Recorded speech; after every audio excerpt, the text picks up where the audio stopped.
suspensión perfecta, pero ojo, esto también hay que contextualizarlo un poco, porque ya en abril el gobierno anterior, si se quiere, había determinado que la suspensión perfecta iba, por decreto lo dijo, iba hasta octubre. Lo que está haciendo, entiendo, este gobierno es hacer cumplimiento de ese decreto. No sé, Ana María, le doy las buenas noches, le agradezco por estar con nosotros. No sé si lo que se exigía en todo caso o se reclamaba desde su gremio era una ampliación de esa figura, o esperaban ustedes que sencillamente se diera cumplimiento a esa decisión que, como digo, ya había sido tomada hace prácticamente 6 meses. ¿Cómo está? Buenas noches. ¿Qué tal? Buenas noches. Bien, al respecto, bueno, ciertamente esta medida fue enfocada sobre todo para aliviar el efecto de la pandemia. La medida permitió que las pymes formales, por ejemplo, no colapsaran ante la baja demanda que han sufrido sus productos, sus servicios y todas sus actividades. Pero definitivamente a nosotros nos parece que esto debería haberse aplicado en una gradualidad. ¿Por qué? A ver, han habido fases en la pandemia que aún no pasa, aún no termina, pero igual ya se ve más reactivación, se ve ya más incorporación de los pequeños negocios en sus actividades anteriores.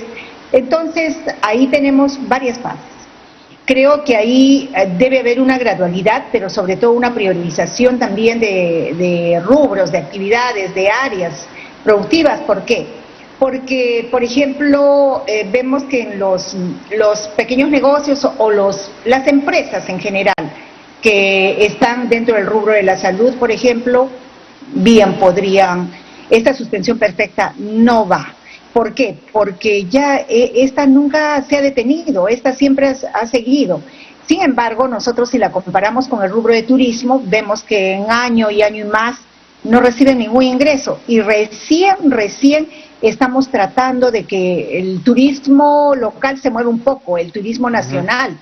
No estamos viendo la presencia de un turismo, por ejemplo, de afuera, el internacional. Claro. Pues en esto habrá que ver pues que haya todavía el movimiento de aviones, en fin, los cierres de fronteras que abran, y esta situación se genera en una situación complicada, porque definitivamente esto es a rajatabla para todos, podría ser, porque tampoco estamos de acuerdo en que los trabajadores, digamos, si es que ellos pueden seguir laborando, sean reemplazados o en todo caso no reciban sus beneficios. Ahora, según entiendo, la suspensión perfecta que llegó a tener, no fueron tantos, lamentablemente, ¿no? Porque parece que hubo algunas cortapisas, ¿no? O algunos requisitos que no se cumplieron por un número importante. La mayoría de empresas que aplicaron a esta llegó a beneficiar a unos 300.000 trabajadores, y entiendo yo que ahora está en el rango de 10.000. ¿Esa más o menos la proporción? Sí. Bueno, nosotros tenemos por ejemplo, en el 80% de las empresas con suspensión perfecta eran de labores, fueron aplicadas, ¿no? Por las pymes, que precisamente fueron las más afectadas por la pandemia. Pero en este momento nosotros tenemos una cifra de 1.500.000 millones de trabajadores que han quedado fuera. Al margen de la suspensión perfecta o no. Entonces ahí vemos que ahí todavía queda por recuperar 1 millón de puestos de trabajo, en fin, pero esos son temas que se deben mirar con ojos de especialista, como decimos. O sea, ahí hay que ver, darle una mirada hacia lo que significa cortar la suspensión perfecta en los sectores que obviamente se deben cortar, pero no, por ejemplo, en los otros que recién se están reactivando, porque esto a lo que conlleva es, por ejemplo, a los ceses colectivos, a la quiebra de estas empresas que no van a generar ingresos, no están generando porque están en poco tiempo de actividad. A eso me refería. O sea, si tienen poco tiempo de actividad, nosotros tenemos que ver, por ejemplo, el tema del turismo, las empresas de entretenimiento que recién han sido abiertas, en fin. Claro. O sea, hay una serie de factores que tienen que ver con ello, al margen de pymes o no pymes, al margen de las empresas. Entonces, hay empresas que ya podrían recuperar a sus trabajadores, pagarles sus beneficios sociales y poder darles sus remuneraciones, pero si no lo hacen, no es que nos vamos a escudar en la pandemia, no lo hacen, entonces, bueno, pues se termina el 2 de octubre, ¿no? Ahora, más allá, porque el debate, por supuesto, como usted lo está describiendo, va muchísimo más allá del tema de suspensión perfecta. ¿Cómo hacemos para acelerar la recuperación de este más de 1.000.000 de empleos. Se sabe además que el empleo de alguna manera se va recuperando poquito a poco, pero sobre todo y en gran medida como empleo informal. Es decir, si ya teníamos los problemas de informalidad que nos lastran, ahora esta estaría llegando o superando el 80% del empleo. ¿Cómo generar, número uno, empleo y número dos, buen empleo? Ese es el problema. El Estado promueve el empleo formal. La carga laboral y tributaria en el país, generando empleo formal, sobre todo en la carga laboral, es fuerte. Entonces, nosotros, ¿cómo la reactivamos? A ver, vamos por el lado de la demanda. La demanda aquí es la que determina. Entonces, por ejemplo, la priorización en la reactivación de todo lo que significa mercado, no solo para las pymes, para todos. El mercado es lo que mueve la rueda productiva. Entonces, ahí tenemos un gran mercado de compras estatales que podría ayudar, por ejemplo, en la reactivación de las pymes. Ahí estamos generando un gran mercado de compras privadas de parte de las grandes empresas, que también pueden ayudar. O sea, aquí, en este momento, en la situación que estamos viviendo en el país, no solamente tenemos que mirar al Estado, no solamente tenemos que nosotros decir, oiga, aquí, ¿qué pasa? Aquí no podemos reactivarnos, ¿cómo va a ser? No, eso es tarea de todos. Y la reactivación pasa por muchos factores, también tiene que ver con el financiamiento. ¿Cómo hacemos para lograr esa inclusión financiera? Nuevamente, entonces son requisitos que realmente solo pueden cumplir los formales. O sea, estamos trabajando para un 17%, porque el 83% es informal en el país. Entonces, para nosotros, la mirada dice, el Estado tiene que propiciar o tiene que encontrar estrategias que permitan que el sector informal pueda volver al tránsito del camino de la formalidad. Esto ha sido un retroceso en este tiempo de pandemia. Coyuntura política, coyuntura la pandemia, los temas sanitarios, incluso la implementación de los protocolos, que no terminan, digamos, de tener una respuesta clara de parte del Estado. Entonces, hay mucha tarea por hacer, que se puede hacer conjunta, por supuesto. Nosotros somos empresas pequeñas, pero siempre estamos ahí, tributando, no digan que no. Siempre estamos tratando de cumplir con todo lo que haya que cumplir, pero en este momento no vale. El tema político aquí no pasa por la necesidad de poder reactivarse en el sector empresarial. Lo que se necesita es afinar más los regímenes que tienen que ver con las pymes, darles más facilidades tributarias. ¿Por dónde va la propuesta de ampliar el empleo el empleo formal, me refiero, a nivel de pymes, que es, por supuesto, como sabemos, la gran generadora de trabajo en el país? Así es, yo creo que va por el lado también de los incentivos y los estímulos, ¿no?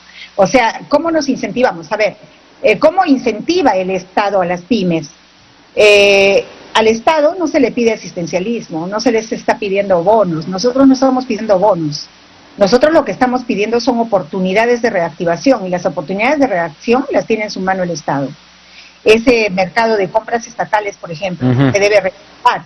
Deben hacer cumplir la ley que desde hace 11 años está ahí, 40% de compras para las pymes. Y las pymes no es que no puedan acceder, es que no tienen la oportunidad de acceder a este gran mercado. Las regiones, ¿acaso acceden? Más acceden en Lima, obviamente. Lima tiene un mayor porcentaje de habitantes y todo ello, pero igual las regiones también forman parte del país, ¿o no? Ahora, pero entonces, se dice, Ana María, en parte, a ver, corríjame, que en parte los problemas para el cumplimiento de esta ley es, por ejemplo, que las pymes no llegan a tener los estándares o el stock adecuado para determinadas compras estatales. ¿Cómo superar un problema como este si es que es verdadero? La capacidad productiva, las pymes la tienen, si no solos, por consorcio. Ya. Entonces, ahí tenemos un problema también. Vamos al tema de los requisitos. ¿Cómo son? ¿Son flexibles? No son flexibles. Hemos ido tratando desde la gestión del ministro Chicoma y hasta ahora, hemos tenido reuniones continuas con el Ministerio de la Producción, pero ahí tratando de resolver estas modificaciones, rectificando los expedientes técnicos. O sea, ¿cómo arman en regiones los expedientes técnicos si no hay acceso, no hay asesoría?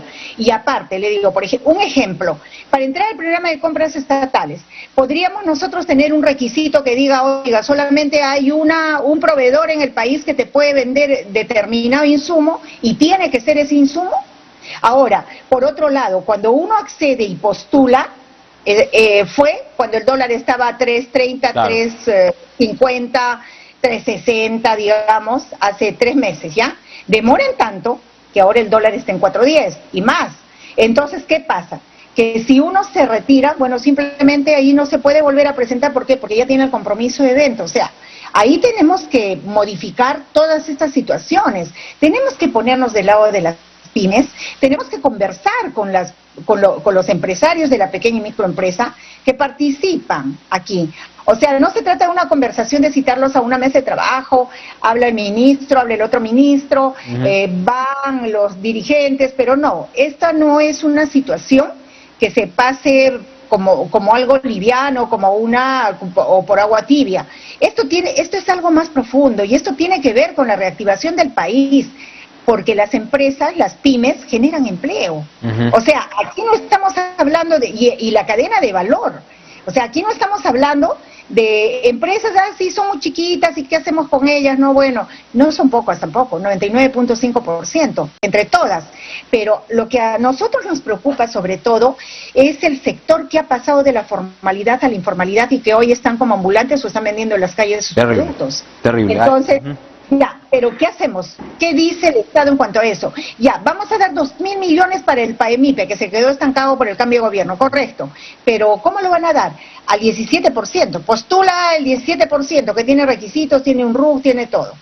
Y los demás no tienen acceso, no somos ciudadanos peruanos, o sea, ahí hay que ver, a ver, ¿qué incentivos? ¿Cómo hago para que se formalicen? Porque obviamente la formalización también cuesta, ¿no? Y no cuesta en días tiempo, no cuesta en que puede ser 5 minutos para formalizarme, pero ¿y después qué? Bien. ¿Qué incentivos tengo? Capital de semilla, la tributación, hay incentivos en el régimen tributario. En este momento la SUNAT se manifestó de alguna manera, va a haber una amnistía, vamos a bajar intereses, o la morosidad, o cómo lo arreglamos, los coactivos, en fin. No hay nada de eso. Entonces, eso no solo es preocupante, eso es crítico. Entonces, lo que nosotros le pedimos al presidente, al ministro de la Producción, es que al ministro de Economía, que se fijen más en ello. Yo creo que aquí estamos jugando el futuro del país. Entonces, nosotros queremos ganar, porque siempre estamos como guerreros para ganar. A nosotros no nos gusta perder, pero eso también depende de las políticas que emanen del gobierno central. Gracias, Ana María Choquehuanca. Esperamos una respuesta efectivamente más allá del Ministerio de Trabajo, incluso, como usted señala, del Estado y de una política concertada y estratégica para no pensar pues en términos de gueto o de legislar o de trabajar para un porcentaje de los trabajadores que no llegan ni al 20%. Gracias, Ana María Choquehuanca, por estar con nosotros. Vamos a ir a una pausa, pero en el Congreso se han dado votaciones muy importantes.